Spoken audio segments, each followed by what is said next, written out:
दोस्तों अपने दबंग superstar Khesari Lal Yadav London में शूट हुई एक और फिल्म का ट्रेलर रिलीज कर दिया गया है और दोस्तों इस फिल्म का नाम होने वाला है प्यार किया तो निभाना।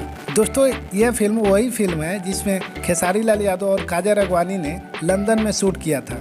और दोस्तों अगर बात करें इस फिल्म के बारे में तो इस फिल्म को प्रोड्यूस किए हैं अभय सिन्हा जी ने और साथ ही दोस्तों इस फिल्म को डायरेक्ट किए हैं रजनीश मिश्रा जी ने, जिन्होंने इससे पहले कई बेहतरीन फिल्म को डायरेक्ट कर चुके हैं। और दोस्तों यह film romantic love drama based movie होने वाला है और दोस्तों बहुत जल्द इस फिल्म को सिनेमा घरों में रिलीज किया जाना है।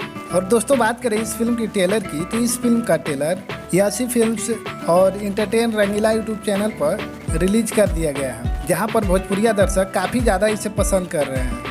दोस्तों बात करें इस फिल्म की सिनेमा हॉल रिलीजिंग के बारे में तो इस धमाकेदार फिल्म को रिलीज किया जाना है दुर्गा पूजा के शुभ अवसर पर। तो आप सभी को बैक टू बैक अपने दबंग सुपरस्टार खेसारी लाल यादव की फिल्म लगातार सिनेमा हॉल में नजर आने वाली है। दोस्तों इस फिल्म से जुड़ी कोई भी अन्य अपडेट आती है तो मैं आप सभी को जरूर बताऊंगा। दोस्तों ये अपडेट कैसा लगा कमेंट में जरूर बताइएगा और ऐसे ही बेहतरीन वीडियो देखने के लिए आप हमारे चैनल को भी सब्सक्राइब कर सकते हैं।